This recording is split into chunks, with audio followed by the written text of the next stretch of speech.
السلام علیکم، کیسی ہے میری یوٹیوب فیملی؟ امید کرتی ہوں آپ سب لوگ ٹھیک ٹھاک ہوں گے، خوش ہوں گے۔ اور جو کوئی میرے بہن بھائی پریشان ہیں، بیمار ہیں، اللہ پاک سے دعا اللہ پاک ان کو صحت و تندرستی عطا فرمائے، آمین۔ آج کی ویڈیو سٹارٹ کرتے ہیں۔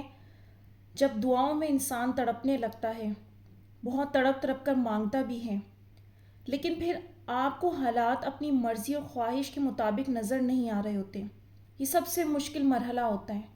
یہاں پہ انسان کی امید ٹوٹنے لگتی ہے، جبکہ دعا ایک امید ہے، اور حالات کا ناممکن نظر آنا نا امیدی ہے، جسے اللہ پاک نے منع فرمایا ہے۔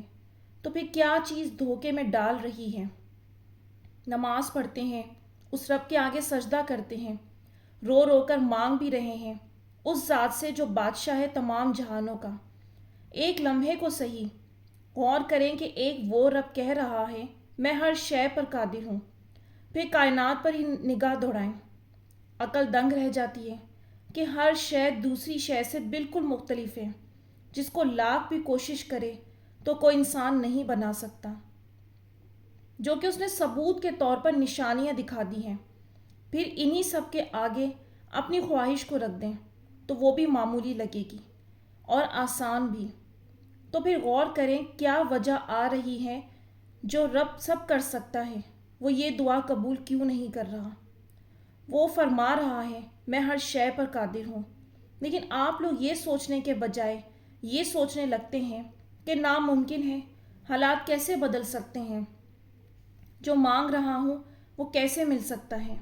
اسے ہی عقل میں پھنسنا کہتے ہیں، جبکہ پہلی والی بات غور نہیں کی ہوتی۔ جب اس کی قدرت اتنی طاقتور ہے تو اپنی دعاؤں کا قبول ہونا اتنا ناممکن کیوں لگ رہا ہے؟ اگر یہ سوچ لیں گے تو کافی مسئلہ حل ہو جائے گا۔ وہ اس طرح کہ پھر جواب ملے گا جس کی طاقت کا کوئی اختتام ہی نہیں، تو وہ مجھے کیوں نہیں دے رہا؟ دینے کو تو وہ فوراً دے سکتا ہے، کوئی مسئلہ نہیں، لیکن پھر جو اس نے اتنا بڑا نظام انسان کے لیے بنایا ہے اس پر کون چلے گا؟ پھر کیسے ثابت ہوگا کہ کون اچھا ہے کون برا، کس نے صبر کیا کس نے نہیں، کس نے گناہ کیا اور کس نے رب کو پکارا، کس نے حرام راستے اختیار کیے اور کس نے رب کا انتظار کیا۔ یہ آزمائشیں، یہ پیچیدگیاں، یہ انتظار، مشکلات تو آ ہی اس لیے رہی ہیں، کون کیا کرتا ہے، کس طرف جائے گا؟ دعاؤں میں دیری پیدا کر کے بعض اوقات وہ صبر کے امتحان لیتا ہے، آپ لوگوں کے رویے دیکھتا ہے، سوچ دیکھتا ہے، تو بعض دفعہ حالات کو اس کے حق میں بہتر کر کے عطا کرنا ہوتا ہے، اس لیے بھی دیری لگا دیتا ہے۔ گویا ہر معاملے میں اس کی حکمت پوشیدہ ہے، وہ سب جانتا ہے کس کے دل کے کونے میں کیا نیت چھپی ہوئی ہے، کون اللہ کے پاس سچی نیت سے آیا ہے اور کون نہیں، کون واقعی اللہ سے پیار کرتا ہے اور کون نہیں۔ اور یہ سب فیصلے ہوتے ہیں انسان کی سوچ، اس کا رویہ، صبر، مایوسی، گمان دیکھ کر۔ یہ جو اکثر اتنی آسانی سے کہہ دیتے ہیں کہ بہت مانگا نہیں مل رہا یا نہیں ملتا، کچھ بھی نہیں ہوتا، تو یہ وہ لوگ ہیں جن کے ایمان کمزور ہیں رب تعالیٰ کے بارے میں۔ ورنہ یہ کیسے ممکن ہے کہ جو خود دینے کا وعدہ کر رہا ہے، جو دعا کرنے کا حکم دے رہا ہے، اور جو دعا نہیں کرتے ان سے ناراض ہو جاتا ہے، تو وہ اللہ آپ کو مانگنے پر کیوں نہیں دے گا؟ یہ اس کی شان نہیں کہ وعدہ کر کے نہ دے، وہ خوددار ہے، ذرہ برابر بھی کسی کی نیکی ضائع نہیں کرتا۔ وہ جو آپ تڑپ تڑپ کر بار بار دعائیں مانگتے ہیں وہ اس کے پاس جمع ہو رہی ہیں، ان کو وہ اپنے پاس رکھ کر کیا کرے گا؟ وہ بہت شان والا ہے، وہ کبھی بھی اپنے پاس کسی کی ذرہ برابر نیکی نہیں رکھتا۔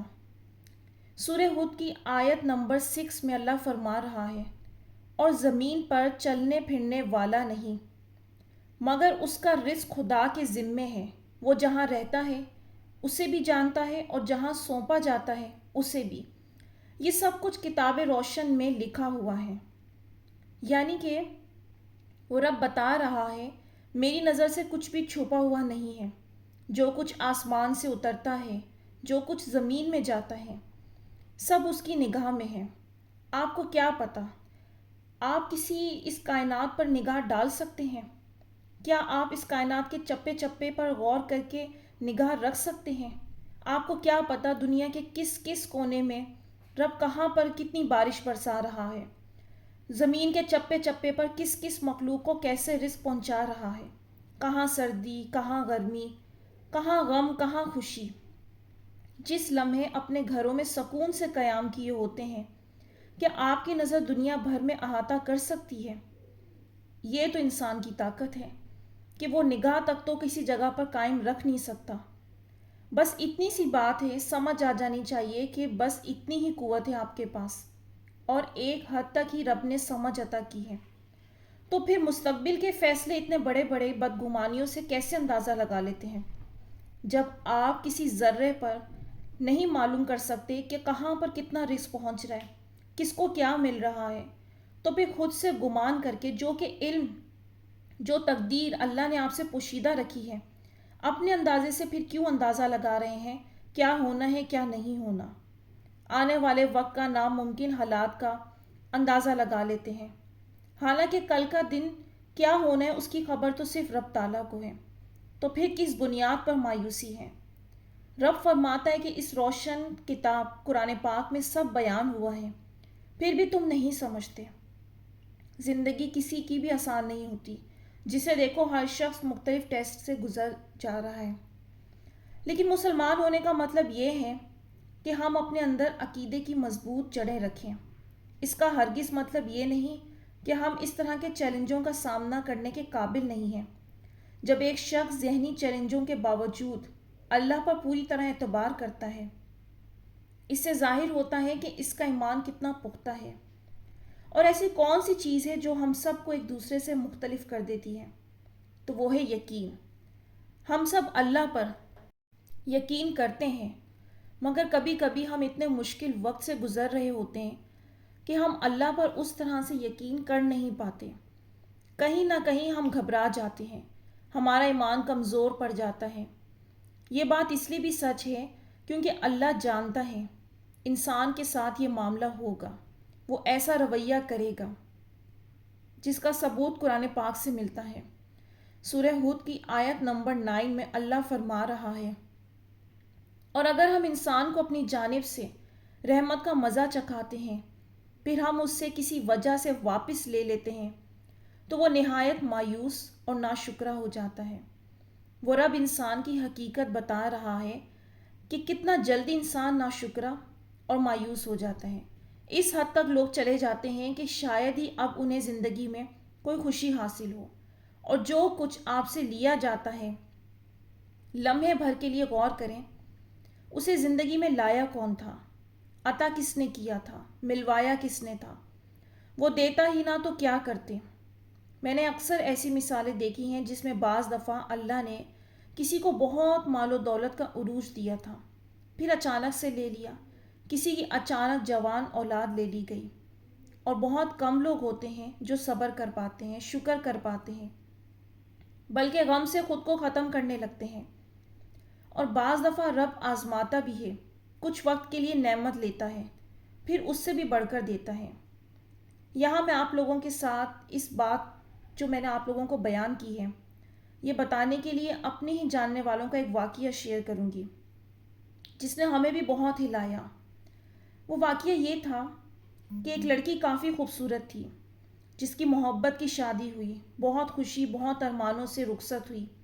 بارات کا دن نکلا، شوہر اس کے ولیمے کا انتظامات کے لیے گھر سے نکلا، لیکن کیا ہوا، راستے میں ایکسیڈنٹ سے ڈیتھ ہو گئی۔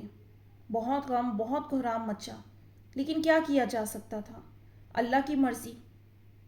انسان کا ٹیسٹ کتنا اور کیسا ہو یہ اللہ کو معلوم ہے۔ اس کے بعد وہ لڑکی کئی عرصہ کہیں اور شادی کرتی ہی نہ تھی، اس سے چھوٹی بہنوں تک کی شادی ہو گئی، لیکن وہ راضی نہ ہوتی تھی۔ لیکن ہم انسان ہیں نا، اپنی عقل سے چلتے ہیں، رائٹ ٹائم اللہ کو معلوم ہوتا ہے کسے کب عطا کرنا ہے۔ بہرحال کچھ عرصے بعد ہم نے سنا اس کی شادی ہو گئی ہے، اور شوہر بے حد زیادہ محبت کرنے والا ملا، ایسا کہ وہ سب غم بھول گئی۔ اب ماشاءاللہ سے اس کا ایک بیٹا بھی ہے۔ تو یہ رب تعالیٰ کا نظام ہے، وہ آزماتا ہے، ٹیسٹ سے گزارتا بھی ہے، لیکن پھر صبر کا صلہ بھی ضرور عطا کرتا ہے۔ تو ایسا نہ سوچیں کہ یہ جو حالات ناممکن نظر آ رہے ہیں یہ کبھی بدلیں گے نہیں، یا جو کچھ آپ مانگ رہے ہیں وہ کبھی کچھ ہوگا نہیں یا کبھی ملے گا نہیں۔ وہ رب ایسا نہیں ہے، وہ مانگنے والوں کو پسند کرتا ہے، ہر ایک کی طرف سے بخوبی واقف ہے۔ وہ جب زمین کے ایک ایک ذرے پر ایک ایک چھوٹے سے چھوٹا کوئی کیڑا بھی ہے وہ اس کی نگاہ میں ہے، تو پھر آپ تو انسان ہیں۔ اللہ جس سے بہت محبت کرتا ہے مانگنے والوں سے، اپنے جو اس کے پاس آتے ہیں، تو صبر رکھیں۔ یہ زندگی کا نظام ہے، کبھی بہت آزمائشیں آتی ہیں، پھر کبھی بہت خوشیاں آتی ہیں، لیکن اس سب سے مایوس ہو کر یہ سوچ لینا، بالکل ہاتھ پاؤں چھوڑ دینا کہ اب کچھ نہیں ہوگا، یہ تو پھر بہت بڑی نادانی ہے۔ اس نادانی سے خود کو بچائیں، خود کو موٹیویٹ کریں، قرآن پاک کا ترجمہ پڑھیں، اللہ کیا کہہ رہا ہے۔ جب وہ صبر کرنے والوں کو صلہ دینے کا کہہ رہا ہے تو پھر آپ کیسے مایوس ہو سکتے ہیں۔ تو صبر کے ریلیٹڈ ہی میں یہاں ویڈیو کا اینڈ کروں گی اس آیت کے ساتھ۔ سورہ ہود کی آیت نمبر 11 میں اللہ فرما رہا ہے، ہاں جنہوں نے صبر کیا اور عمل نیک کیے ہیں جن کے لیے بخشش اور اجر عظیم ہے۔ تو بس جب اللہ فرما رہا ہے تو پھر آپ کو کسی شک کی گنجائش ہونی نہیں چاہیے۔ یہاں پر میں آج کی ویڈیو کا اینڈ کروں گی۔ امید کروں گی آج کی ویڈیو نے آپ کی کچھ ہیلپ کی ہوگی۔ انشاءاللہ نیکسٹ ویڈیو میں ملوں گی، تب تک کے لیے مجھے اجازت دیجیے۔ کمنٹس میں اپنی رائے کا اظہار ضرور کیجیے گا، مجھے اپنی دعاؤں میں یاد رکھیے گا۔ آپ سب لوگ بھی میری دعا میں شامل ہیں۔ انشاءاللہ نیکسٹ ویڈیو میں ملوں گی۔ اللہ حافظ۔